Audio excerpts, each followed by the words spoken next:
mene pričakovali. Jaz imam to srečo, da sem materialno neodvisen, da me ne morejo okromiti, ker nisem klimovec, imam svoje mnenje in me lahko prepričajo le argumenti, trdni argumenti, nikakor pa ne, da me prepričujejo na ta način, kot se to privoščili pa tudi v preteklosti. Jaz želim v svobodni državi, želim živeti v pravni državi, želim živeti v državi, v kateri bodo imeli vsi službo, delo, kajti nihče si ne želi sprejemati miloščine ali pa socialne podpore, ljudje hočejo samo normalne pogoje, da lahko s svojimi rokami in svojim znanjem ustvarjajo in zagotavljajo svoji družini normalno življenje in to v vsaki normalni državi bi morala politika in oblast zagotoviti. V Sloveniji žal se število brezposelnih povečuje, mladi po zaključeni diplomi ne dobijo po več let službe, padajo v depresijo, tako s tem je treba enkrat končati. Kakšne koristi imamo, če imamo stabilno vlado in imamo zadovoljne politike, če imamo nezadovoljne državljanke in državljane. Jaz bi si želel, da bi bili deležni pohvale državljanke in državljanov za uspešno vodenje države, ne tako, kot je predsednica vlade dejala, da je ponosna, ker je bila deležna pohval iz Evropske skupnosti. Ja, lepo in prav, da nas pohvali Angela Merkel, da nas pohvalijo številni drugi državniki iz drugih držav, vendar takega občutenja napredka, tega morajo biti deležni predvsem državljanke in državljani. Ali drži, da je bil vaš odhod iz Luke povezan z nekakšnim klicem iz kabineta predsednice vlade tudi?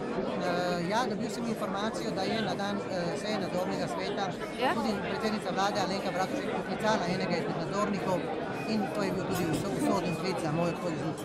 To so informacije, ki sem jih dobil. Vkolikor Alenka Bratušek danes dobi zaupnico stranke, boste na prihodnjih volitvah mogoče nastopili s kakšno... Alenka Bratušek, pravzaprav tako je, če Zoran Janković danes ne bo potrjen za predsednika stranke, od danes naprej nisem več član Pozitivne Slovenije.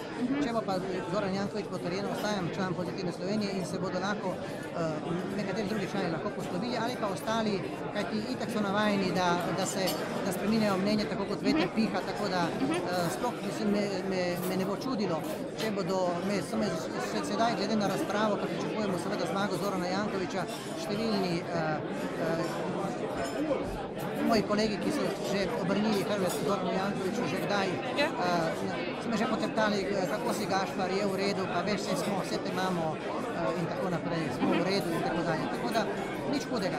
Kaj pridejo nazaj, mogoče jih bo pamet srečena, mogoče so malo preveč odleteli, mogoče so videli neke svoje koristi in interese, seveda sedaj v trenutni situaciji, vendar vsaka oblast je tudi slast, vsaka oblast ima tudi nek svoj konec, ampak uspešen konec naj bo zaključek, da bodo ljudje imeli nekaj od tega, kajti če govorimo, da v tej državi imajo oblast ljudstvo, potem pa to ljudstvo je tisto, ki odloča o politikih in jaz upam, da to ljudstvo ne bo več ocenjevalo politike samo po dobri retoriki, temveč predvsem po dejanjih. Potem kaj naredijo? Jaz sem v 6 mesecih podvojil kapitalsko vrednost Luke Koper.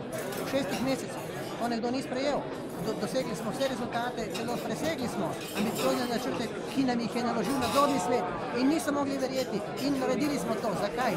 Zato, ker smo delali. Ker samo z delom se lahko uspe.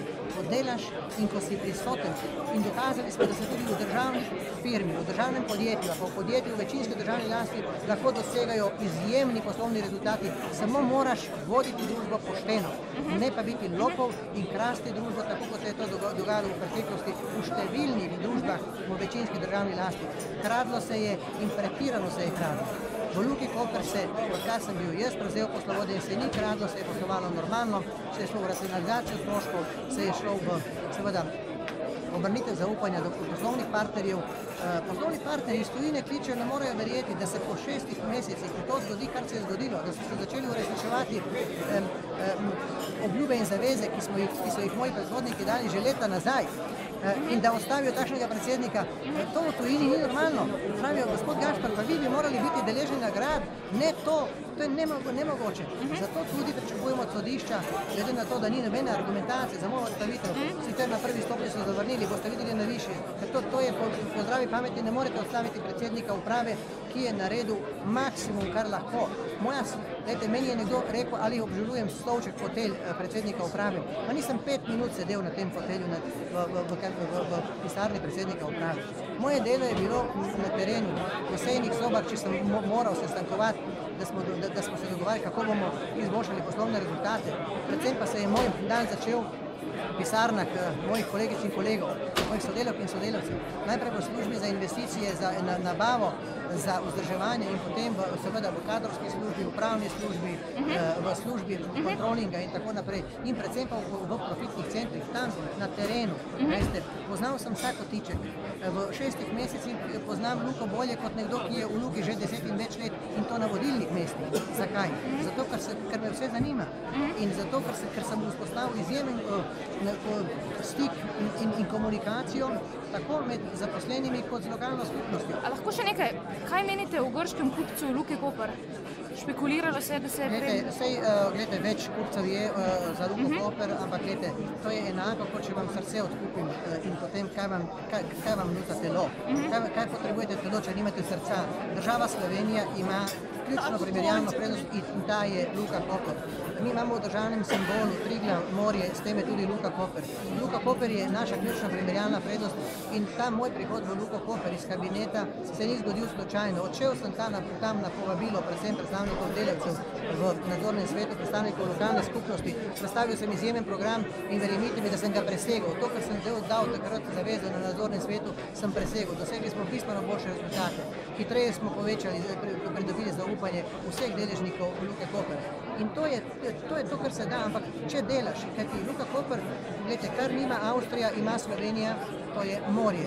In morska plovna pot povezava z globalnim svetom, predvsem z daljnim bližnjim vzhodom, mediteranskimi državami. Preko Luke Koper se oskrbujejo številna gospodarstva v državah srednje in vzhodne Evrope. Luka Koper niso samo pomoli in skladišča znotraj Karinske ograje. Luka Koper je povsod tam, dokler nas povezuje tako morska kot kopenska infrastruktura z našimi tržišči.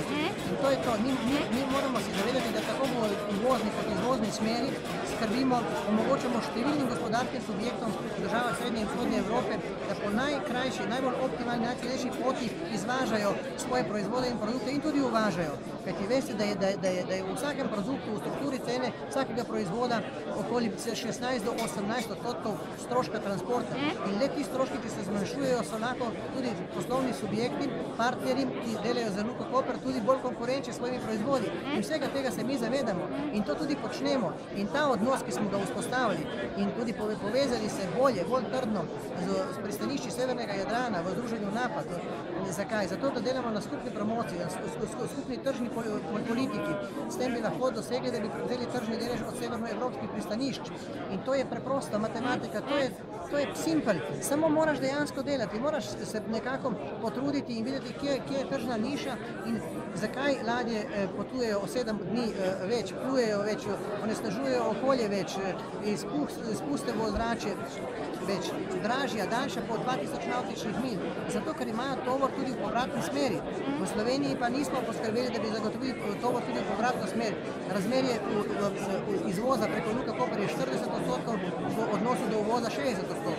Mi pa se moramo potruditi, da skupaj za pristanišči Severnega Jadrana dosežemo ravno to, da ladjem, ki pripeljejo tovor iz daljnega bližnjega vzhoda ali pa recimo iz mediteranskih držav, iz Turčije, da seveda tudi odidejo polna za polno. To je point. Veste, vse to je zelo enostavno, samo človek se mora s tem ukvarjati. Jaz imam 8 let prakse na ladji in 8 let pomorske šole, veste. Kjer smo se dejansko učili in kjer smo praktično vadili, kaj je zelo pomembno in kaj je potrebno.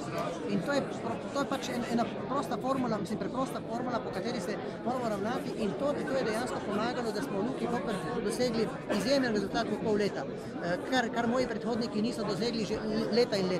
In na koncu, veste, kaj so zelo vešči jeziki, ki dejansko v Luki Koper, ampak v Sloveniji je itak pravilo, da je največji greh uspeh in da ti opustijo vse samo uspeha, ne, so dejansko označili to našo uspešnost, to izjemno uspešnost tako, kot da je to zaslužek vseh mojih predhodnikov in kaj vse so si izmišljevali. Ko sem bil imenovan za predsednika Luke Koper, pa je delnica padla samo za 0,5%, pa so me napadali, da sem jaz sokrivec za padec delnice, pa je delnica skočila za 100% gor, zrasla, je bilo tu pa tam kaj napisanega. In potem, kaj se je še zgodilo?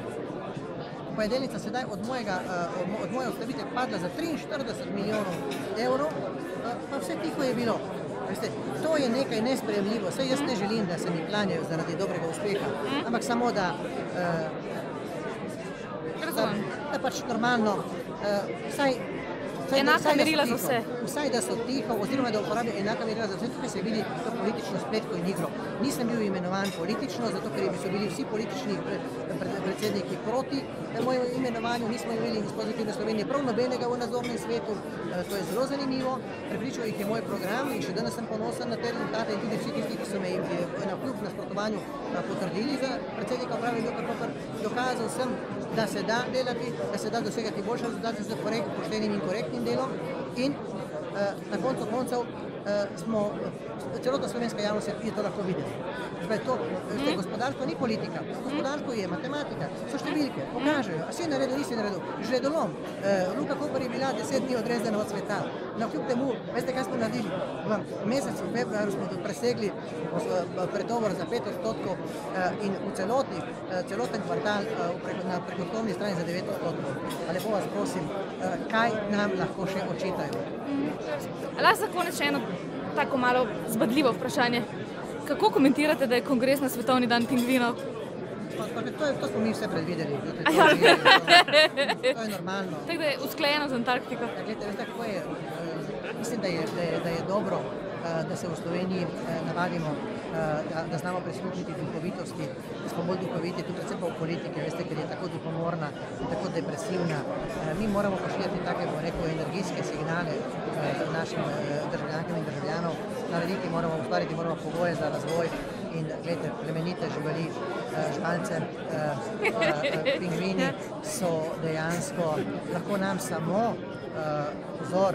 Če bi se mi v Sloveniji pa ljudje obnašali, pa vedeli tako, kot se vedejo pingvini, bi zagotovo drugemu prizanesli, ne bi bilo toliko zavisti, ne bi bilo toliko fečarije, če hočete, ali pa tako drugače bi povedal, bili bi bolj srečni in zadovoljni, bi se tudi morda imeli bolj radi, tako kot se imajo pingvini. Če